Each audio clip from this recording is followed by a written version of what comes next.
इस वक्त की बेहद अहम खबर, एक बार फिर अमेरिका ने ईरान पर बड़ी स्ट्राइक की है और अब हालात ये है कि ईरान और अमेरिका के बीच जो जंग है वो बेहद भयानक स्तर पर पहुंच गई है और दोनों ही तरफ से बड़े हमले किए जा रहे हैं। देखिए, इसी बीच एक बयान सोशल मीडिया में तेजी से वायरल हो रहा है, हम उसकी भी चर्चा करेंगे। डोनाल्ड ट्रंप का ये बयान है और डोनाल्ड ट्रंप ये कह रहे हैं कि अगर मैं मरा तो सब मरेंगे। देखिए, ये बयान ये बता रहा है कि क्या डोनाल्ड ट्रंप को अब अपनी मौत का डर सता रहा है। कल हमने देखा था कि मशहद में एक बिल्डिंग के ऊपर एक पोस्टर लगाया गया था जिसमें लिखा हुआ था कि हम डोनाल्ड ट्रंप को मार देंगे, we will kill Donald Trump. ये ईरान के लोगों का गुस्सा है। मशहद में जहां सुपुर्द खाक किया गया अली खामनेई साहब को, वहां पर ये जो है पोस्टर लगा हुआ था जिसमें ये ईरान के लोगों का गुस्सा लगातार देखने को मिल रहा है। इस तरह के पोस्टर्स लगे हुए हैं कि बदला लो, रिवेंज रिवेंज रिवेंज, इस तरह की बातें सामने आ रही हैं।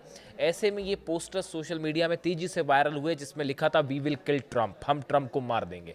इसके बाद देखिए, डोनाल्ड ट्रंप की तरफ से ये बयान सामने आया। एक तो ये नेटो समिट खत्म होने के बाद डोनाल्ड ट्रंप जब वापस अमेरिका जा रहे थे उस दौरान एक तो उन्होंने अपना जो जहाज था वो रास्ते में बदल दिया, उन्होंने अपना रूट भी बदल दिया। देखिए, ये सब इंडिकेट कर रहा है कि डोनाल्ड ट्रंप को और अमेरिका को इस बात का डर है कि डोनाल्ड ट्रंप पर हमला हो सकता है। हवाई जहाज बदला गया, रूट बदला गया और यहाँ तक कि एयरफोर्स वन में जो पत्रकार शामिल थे उनसे बात करते हुए डोनाल्ड ट्रंप ने ये कहा कि विंडो के शटर्स बंद कर लीजिए। प्लेन के जो विंडो के शटर्स थे वो बंद करवा दिए गए। डोनाल्ड ट्रंप ने कहा कि इसे बंद कर दीजिए और उन्होंने कहा कि अगर ईरान का कोई दुश्मन नंबर 1 इस समय निशाने पर है तो वो मैं हूं। ये डोनाल्ड ट्रंप का कहना था कि अगर ईरान के निशाने पर कोई नंबर 1 टारगेट ईरान का कोई इस समय है तो वो मैं हूं, और अगर मैं मरा तो आप सब भी मरेंगे, मैं मरा तो सब मरेंगे। इस तरह की बात डोनाल्ड ट्रंप ने की। अब उनका ये जो डायलॉग है वो सोशल मीडिया में वायरल हो रहा है और इस तरह की चर्चाएं शुरू हो गई है कि क्या डोनाल्ड ट्रंप को अपनी मौत का डर सता रहा है। ईरान के 9 करोड़ लोगों का जो गुस्सा देखने को मिला और जो जंगी हालात हैं उस बीच में क्या डोनाल्ड ट्रंप पर हमला हो सकता है, इस तरह के सवाल उठाए जा रहे हैं। हम एक बार फिर से आते हैं जंग की तरफ। देखिए, जिस तरह से हमले हो रहे हैं ईरान पर, गौर करने वाली बात यह है कि ये जितनी स्ट्राइक्स हुई हैं, तीसरे दिन लगातार ये हमले जारी हैं। बीती रात हमले किए गए। ये सारे के सारे हमले, इनका जो मेन टारगेट है, आप देखिए हॉर्मूज के आसपास हमले हो रहे हैं। बंदर अब्बास को निशाना बनाया जा रहा है, खर्ग आइलैंड को, केशम को, अबू मूसा को, चाबार पोर्ट को निशाना बनाया गया। इन हमलों का नेचर क्या बता रहा है? इन हमलों का नेचर ये बता रहा है कि शायद अमेरिका एक बार फिर ग्राउंड ऑपरेशन की कोशिश कर सकता है और खर्ग, केशम आइलैंड या अबू मूसा आइलैंड, ये 3 में से किसी एक आइलैंड पर कब्जे की कोशिश हो सकती है। देखिए, जो अटैक्स होते हैं उनका नेचर ये बताता है। कल तीसरा दिन था, तीसरी रात लगातार ये हमले किए गए। मिसाइल, स्टॉर्महॉक मिसाइल से ये हमले किए गए, फाइटर जेट से ये हमले हो रहे हैं। 190 लोकेशंस पर जो है वो हमले किए गए थे।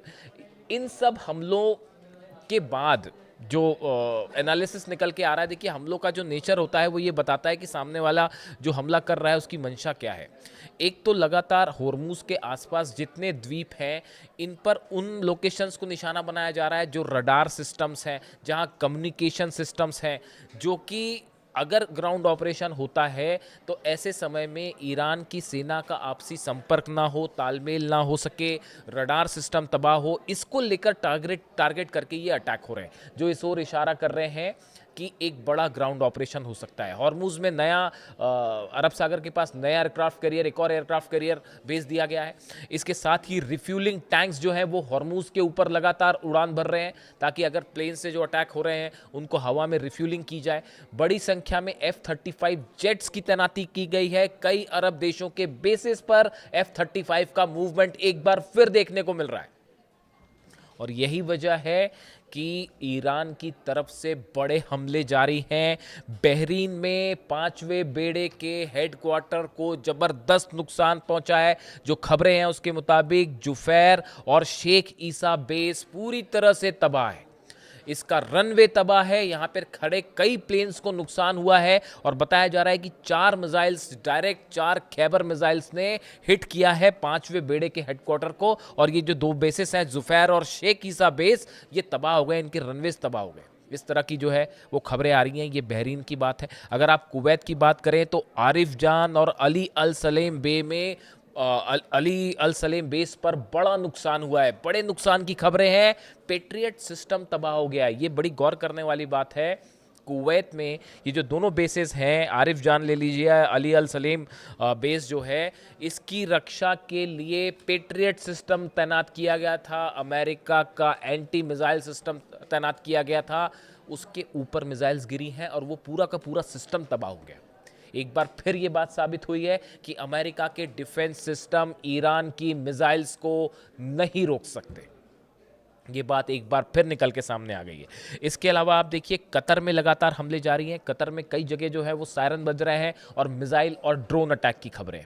इसके साथ देखिए ईरान की तरफ से एक और बड़ी बात निकल कर सामने आई है। जो ईरान की सेना की तरफ से कहा गया है कि ये जो हमले इस समय हो रहे हैं, बहरीन में, कुवैत में, कतर में, जॉर्डन पे भी स्ट्राइक्स की खबरें आ गई हैं। ये जो हमले हुए हैं ये पहले दौर की स्ट्राइक्स है। अगर ईरान पर हमले जारी रहते हैं तो दूसरे दौर में यूएई को निशाना बनाया जा सकता है, सऊदी को निशाना बनाया जाएगा और कतर में बड़े हमले होंगे। यानी देखिए जो अभी तक पैटर्न सामने आया है, ईरान की सेना ने अमेरिका को जवाब देने के लिए कई स्तर की प्लानिंग कर रखी है। और ये जो हमले अभी ईरान की तरफ से हो रहे हैं ये सिर्फ पहले लेवल के हमले हैं। अगर इसी तरह के हमले अमेरिका की तरफ से जारी रहे तो दूसरे दौर में देखिए, दूसरे दौर में उसी तरह के हमले हो सकते हैं यूएई में, दुबई में, अबू धाबी में या फिर दोहा में, जो हमले हमें पहले देखने को मिले थे, 40 दिन की जंग के दौरान देखने को मिले थे। आज देखिए ईरान में कहाँ कहाँ हमले हो रहे हैं। ब्रिजेस को निशाना बनाया जा रहा है, रेलवे स्टेशंस को निशाना बनाया जा रहा है, जो ट्रांसपोर्ट और कम्युनिकेशन सेंटर्स हैं उनको निशाना बनाया जा रहा है। ये इंफ्रास्ट्रक्चर है ईरान से जुड़ा जिसको टारगेट किया जा रहा है। और ऐसे लोकेशंस पर हमले सीधा सीधा आम जनता से जुड़े लोकेशंस पर ये हमले किए जा रहे हैं। जिसके बाद ईरान का ये कहना है, ईरान की तरफ से स्टैंड साफ है कि जैसा हमला होगा उससे बड़ा जवाब दिया जाएगा। यानी अब एक बार फिर खतरे में दुबई है, खतरे में अबू धाबी है, खतरे में रियाद है। हर वो अरब देश का वो शहर जो है खतरे में है जहां पर अमेरिकी सेना की मौजूदगी हो, जहां पर अमेरिकन बेसिस मौजूद हैं। इससे एक बात साफ है कि अब ये जंग सीमित नहीं रही है, ये जंग एक बड़े दायरे में फैलती दिखाई दे रही है। एक बार फिर देखिए जो बयान हैं, 2 तरह के बयान हैं जो ये इशारा कर रहे हैं कि कभी भी हालात जो हैं वो कोई भी मोड़ ले सकते हैं। डोनाल्ड ट्रंप की तरफ से एक बयान है, इसको बड़े गौर करने वाली बात है। डोनाल्ड ट्रंप ने नेटो से वापस जाते वक्त क्या बात कही? Their leaders are gone. ये ईरान के लिए कह रहे हैं कि their leaders are gone, then they had another set of leaders, they are also gone, now they have another set of leaders, they may be gone, who knows. देखिए उन्होंने कहा कि ईरान के हमने नेताओं पर हमला किया, वो अली खामेनी साहब की बात कर रहे हैं। दूसरे दौर में कई नेता और बने, हमने उनको भी निशाना बनाया और अब कह रहे हैं कि अब ये नए नेता जो बन गए हैं इनके ऊपर भी हम हमला कर सकते हैं और हो सकता है ये भी ना रहे। यहाँ पर उनका सीधा सीधा मतलब जो है वो मुस्तबा खामेनी साहब को लेकर है। और ये डोनाल्ड ट्रंप ने सीधी धमकी दी है मुस्तबा खामेनी को, जो जिस तरह से एक्सपर्ट इस बात का एनालिसिस कर रहे हैं कि जो वो कह रहे हैं कि now they have another set of leaders, they may be gone, who knows. मतलब वो ये कह रहे हैं कि जो नए नेता बने हैं शायद जल्दी वो भी खत्म हो जाएं, कौन जानता है। इस तरह की बात डोनाल्ड ट्रंप कह रहे हैं। देखिए ये उन्होंने जो बयान दिया था speaking at a conference at NATO summit in Turkey में उन्होंने निकलने के पहले ये बयान दिया है, जिससे ये माना जा रहा है कि मुस्तबा खामेनी अब निशाने पर हैं। देखिए दूसरी बड़ी बात ये है कि नेटो को लेकर एक बड़ा स्टैंड चेंज दिखाई दे रहा है। नेटो ने जो 40 दिन की जंग थी उस दौरान अमेरिका की मदद नहीं की और अमेरिका इस बात को लेकर डोनाल्ड ट्रंप अपनी नाराज़गी कई बार जाहिर कर चुके हैं। अब ऐसे में एक जो नया डेवलपमेंट निकल के सामने आ रहा है, ये बताया जा रहा है कि इस जंग में अब नेटो की भी एंट्री हो सकती है और नेटो कंट्रीज़ की तरफ से भी बड़ा एक्शन ईरान के खिलाफ देखने को मिल सकता है। इसकी वजह ये है, बताया जाता है कि नेटो देशों के साथ तुर्की में जब ये समिट हुई तो एक बड़ी डील की डोनाल्ड ट्रंप ने, और उसने ये कहा है, डोनाल्ड ट्रंप का ये कहना है कि ग्रीनलैंड को लेकर जो दावा और एक्शन की बातें सुनाई दे रही थी अमेरिका की तरफ से कि ग्रीनलैंड पर हमला होगा, कब्जा कर लिया जाएगा वगैरह वगैरह, अमेरिका का कहना है, डोनाल्ड ट्रंप ने वादा किया कि हम ग्रीनलैंड पर हमला नहीं करेंगे, ग्रीनलैंड को हम अपनी दावेदारी छोड़ देते हैं, बदले में नेटो देश ईरान के खिलाफ हमारी मदद करें। अब इससे दो बातें सामने आई। पहली बात सामने ये आई कि जल्द ही नेटो अमेरिका के साथ शामिल हो सकता है इस जंग में, बात नंबर एक। बात नंबर दो, डोनाल्ड ट्रंप इस बात को महसूस कर चुके हैं कि अकेले उनके बस की बात नहीं है ईरान से निपटना, ये बात भी साफ है।